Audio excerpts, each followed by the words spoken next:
Pessoal, aqui eu fiz para vocês então uma divisão do romantismo do Brasil, só a primeira geração. Então, a primeira geração é aquela que vai consolidar o romantismo aqui no Brasil. O que isso significa? Que o romantismo vai ter força, vai se enraizar no Brasil já a partir da primeira geração, que é o inverso lá de Portugal, que foi a partir da segunda geração. Então, ele vai se consolidar por causa da riqueza da nossa obra, pela qualidade dos nossos poemas, que são poemas com grande força, assim, e com grande técnica literária na questão da escrita, da língua portuguesa bem escrita, o esquema de rimas e assim por diante. E a expressividade dos poemas, que é para trazer aquele cunho nacionalista extremamente forte. Bom, a estética é um forte apelo nacionalista. Isso daqui a gente vai repetir muito ao longo da explicação da primeira geração, então vai ficar algo um pouco repetitivo. E a natureza vai encontrar um espaço privilegiado. O Brasil é verde. Não é só por causa da bandeira, não, mas é o que aparece aqui, é um Brasil verde. Um Brasil com uma natureza exótica, com lugares exuberantes, de muitas árvores, de árvores extremamente frondosas. Para quem vai fazer redação, isso daqui pode ser utilizado como citação, né? O Brasil com uma natureza exótica, com uma natureza privilegiada, um local, é como se você saísse do planeta Terra e tivesse em outro planeta. A exuberância da natureza vai ser retratada aqui, vai encontrar um espaço privilegiado. Essa natureza que aparece aqui é uma natureza muito ligada ao sentimento de identidade nacional. Então, quando eu vou falar que eu sou independente e que eu sou brasileiro, eu vou falar que a natureza é um dos elementos da minha identidade, tá bom? Então, aqui foi para a gente contextualizar de novo. Aí eu vou fazer uma nova lousa para a gente falar só do Gonçalves Dias, que ele merece uma atenção separada devido à sua produção nesse período aqui.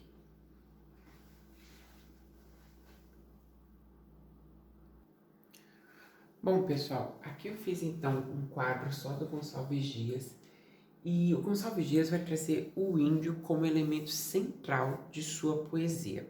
Poesia que a gente pode falar de poesia indianista, né? Quem gosta de fazer anotação, poesia indianista.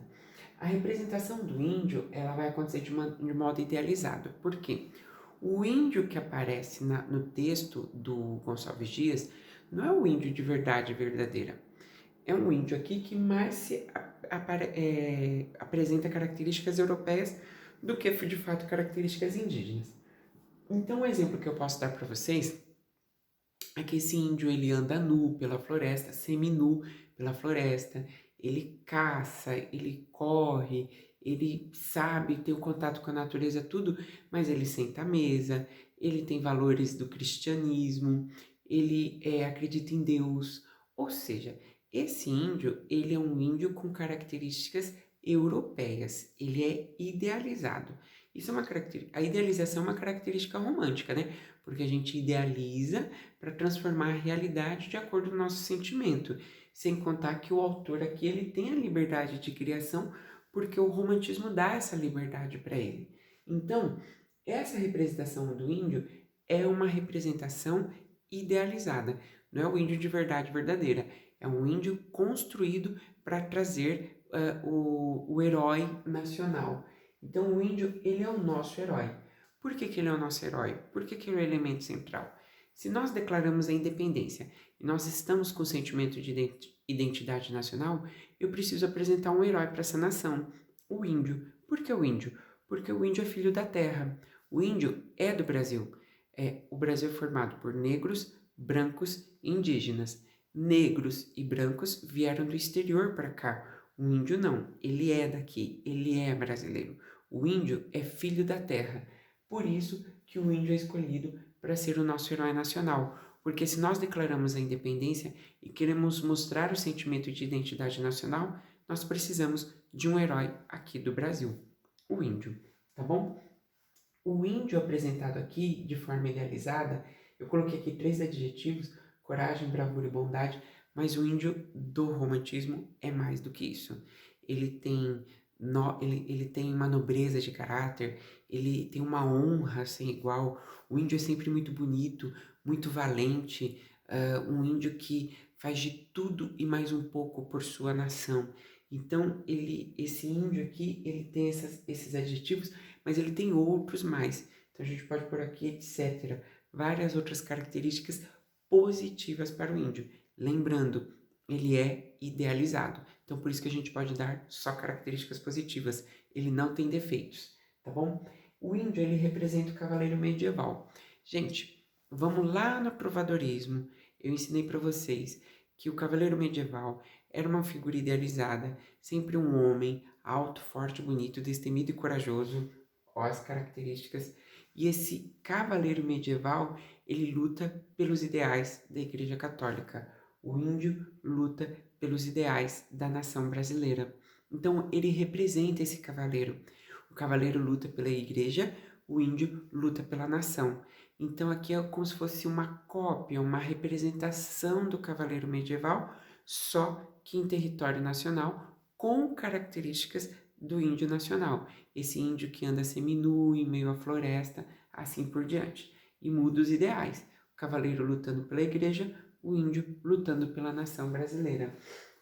Nós vamos ter uma grande exaltação da pátria, né? Sentimento de identidade nacional, grande exaltação da natureza, e essa natureza é uma natureza assim mítica, ela é uma coisa assim transcendental, fora do real. Tanto que ele apresenta para nós o panteísmo. A natureza, dentro da poesia do Gonçalves Dias, é um deus, ela é como se fosse uma religião. No cristianismo, nós não cultuamos a Cristo e a Deus, no budismo cultua o Buda. Aqui o Gonçalves Dias vai cultuar a natureza brasileira. Ela é um esplendor, ela é maravilhosa, ela é excelente, ela é sem igual. Então, ele apresenta esse panteísmo, que é essa exaltação, acima de tudo, da natureza. Tá bom? Aqui fica uma indicação para vocês de lerem um texto, Juca Pirama, que é um texto que representa bem esse índio que luta pela nação brasileira. Eu fui falando, eu nem disse que o Gonçalves Dias, ele estudou em Portugal, ficou em Portugal fazendo seu curso superior, depois veio para o Brasil, depois de formado, ele é do Maranhão, de São Luís, e ele volta a Portugal para fazer o tratamento de saúde, e quando ele volta para o Brasil, o navio dele naufragou, quase chegando no porto. O Gonçalves Dias foi o único que faleceu dessa embarcação, faleceu muito jovem. Bom, além da sua poesia indianista, ele tem uma poesia amorosa também que ele fez, em especial por uma jovem que ele era apaixonado, da qual a família dela não permitiu que eles dois se casassem, porque o Gonçalves Dias era mestiço. Então a família dela proibiu isso e ele fez muitas poesias dedicadas a essa jovem que ele amava, poesias lírico-amorosas.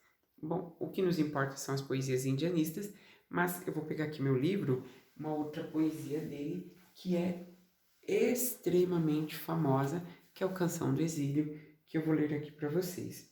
Diz assim: Minha terra tem palmeiras, onde canta o sabiá. As aves que aqui gorjeiam, não gorjeiam como lá. No céu tem mais estrelas, nossas várzeas têm mais flores, nossas flores têm mais vida, nossa vida mais amores. Em cismar sozinho à noite, mais prazer encontro eu lá. Minha terra tem palmeiras, onde canta o sabiá. Minha terra tem primores, que tais não encontro eu cá. Em cismar sozinho à noite, mais prazer encontro eu lá. Minha terra tem palmeiras, onde canto sabiá. Não permita, Deus, que eu morra, sem que eu volte para lá, sem que desfrute os primores que eu não encontro por cá, sem que ainda viste as palmeiras, onde canta o sabiá. Então aqui nós tivemos o poeta dedicando, exaltando essa vida à natureza, por como a natureza como símbolo da nossa identidade. Esse texto foi escrito quando ele estava lá em Portugal, estudando, então por isso o exílio, né? Ele está exilado em Portugal, sentindo saudades aqui do Brasil. Gente, só um pedacinho do texto lírico amoroso dele, que se chama assim, Ainda uma vez a Deus. Olha a diferença de texto. Ainda te vejo, ainda te vejo, enfim curvado a teus pés, dizer-te que não cessei de querer-te. pesar de quanto sofri. Muito penei, cruas ânsias dos teus olhos afastados houveram-me acabrunhado a não lembrar-me de ti. Depois ele diz assim: louco, aflito, a saciar-me, de agravar minha ferida, tomou-me tédio da vida, passos da morte senti. Então, sem essa amada, ele está ouvindo os passos da morte, porque ele não atende o seu lado. Totalmente diferente dessa poesia aqui indianista que nós estamos vendo. Bom, fica a indicação de vocês lerem Juca Pirama. Se vocês tiverem alguma dúvida, eu estou à disposição e espero que vocês entendam bem esse contexto aqui, que ele é importantíssimo para a nossa literatura. Um grande abraço para vocês e até a nossa próxima aula.